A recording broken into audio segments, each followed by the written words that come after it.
Баршамызға белгілі қазақтың соңғы ханы Кенесары Қасымұлы.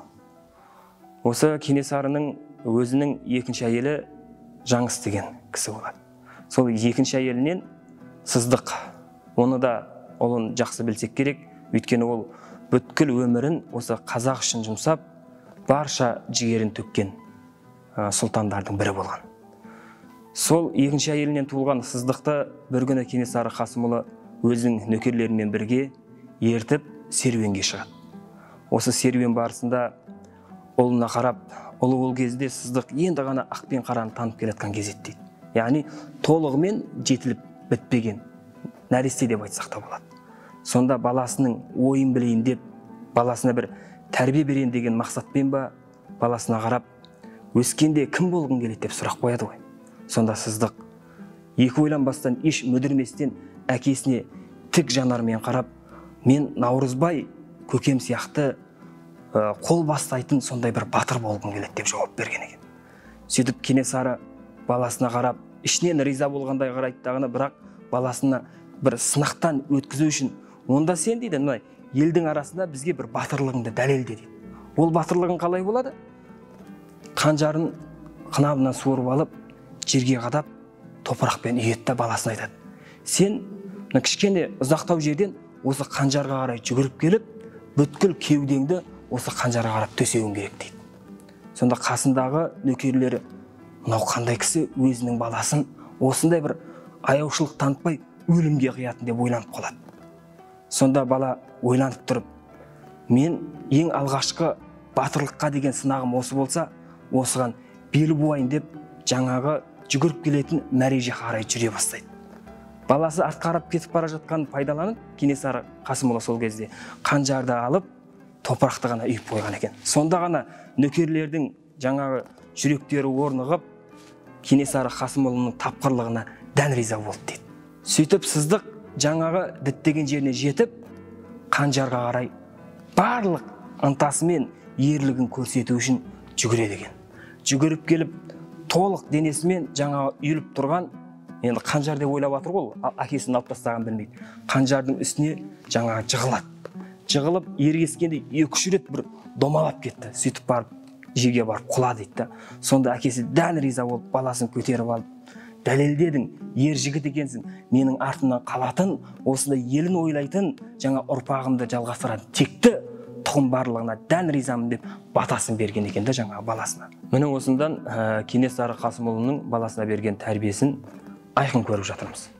Осындай бір тәрбиенің екінші қыры ретінде басымнан өткен бір оқиғаны баяндағанды жөн көріп отырмын. Бірде осы Алматы қаласының Наурызбай ауданында тұрамыз енді. Осы Наурызбай ауданында тұратын бір жігітпен жолығып қалдым. Шамасы жасы бір 7-8 класстар оқиды. Сонда енді осы ауданда тұрамыз, осы Наурызбай деген кім деп сұрақ қойғанымда, ол жігіт айтты, это наш район дейді. Орысша сайрап тұр енді. Бұл біздің район ғой деп жауап берді. Дұрыс, біздің район. Бірақ ол қандай тұлға болған, қазақ қандай еңбек сіңген деп сұрағанымда, әкім болған шығар деп жауап берді. Сөйтіп енді ананың жауабына шынымен де жүрегім кеңішіп қалады. Елдің болашағы, осындай табыр елдің болашағына пайдасы тиетін бір перзенттің осындай ойда жүргендігіне ішің ашиды екен да. Ал негізінде бұл жерде баланың ешқандай күнәсі жоқ. Қарап отырсақ, біз өзіміз үйдегі жүрген мінезімізбен және істеп жүрген әрекетіміз арқылы бала бізден барлығын сіңіріп жатыр да. Және сол сияқты бала шағамызға кей кезде мазамызды алмасын, аузы тез жабылсын дейміз да, телефон сұраса бере саламыз. Ал ол телефоннан бала не көріп жатыр? Білеміз ғой баршамыз, жасырмайық. Жақсы нәрсені көріп жатқан жоқ қой енді. Бұл айтқан кезде көретіні жол Человек-паук деген нәрсе бар, және Спайдермен деген дүниелер бар, роботтар бар, анау бар, мынау бар, біреудің жылап жатқан видеосы бар, кішкентай балалар сондай нәрселерді шығарып қойған қазір. Солардың барлығын көріп, баланың миы сонымен ғана шектеліп қалып жатыр. Жауып тастап жатыр. Баланың басында клетканың бәрін бітеп жатырмыз да. Енді сол баладан сіз сұраңызшы. Өскен кезде жаңа Кенесарының сұрағын қойыңыз да, баласынан сұраған сияқты. Өскен кезде кім болғың келеді дейді. Ол тікелей сізге 100% айтып береді. Мен сол Человек-паук болғым келеді дейді. Біреу айтады, Спайдермен болғым келеді дейді. Біреу ұшам, біреу секірем, біреу құрам, біреу жығам деп айтып береді. Бұрынғы сөздер қайда?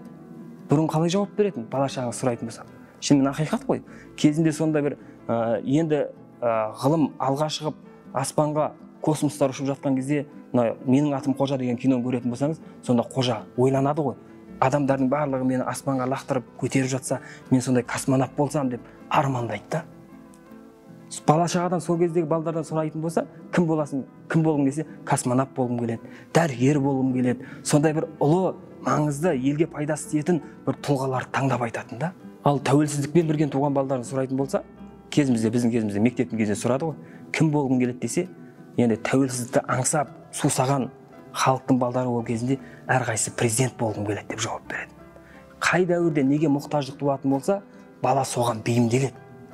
Ал қазір біз сондай бір тәуелсіздікте, баршылықта еркінсіп кеткен сияқтымыз да. Бала-шаға сондай бір арзан, күлкі болған, ешкімге пайдасы жоқ нәрсеге қызығып, мен сондай болғым келеді деп, сондай бір тұлғаны өзіне бір, былайша айтқанда бір күшті, мықты бір тұлға ретінде қабылдап алды. Бәріміз соған кінәліміз негізінде. Бүткіл қазақ кінәлі деп айтсақ болады. Балаға мықты тәрбие, жақсы еліне, дініне қызмет ету үшін баланы біз шыңдауымыз керек. Үлкен бір сынақтардан өткізуіміз керек. Балаға сондай бір жанашырлық танытуымыз керек. Ол қалай болады? Жаңа Кенесары Қасымұлының жасаған тірлігі сияқты. Өйткені Алла Тағаланың өзі адам баласының табиғатын балшықтан жаратты ғой. Сол балшықтан жаратқаннан кейін балшықтан бұйым жасауды үйретті. Балшықтан бұйым жасалған кезде ол бұйым мықты болып шығу үшін қыштар бар, үй салатын, құмыралар бар, мықты болып шығу үшін ол отта үлкен температурада қызу керек. Сонда ғана ол елге пайда беретін, жалпы адамға пайда беретін бір дүние болады да.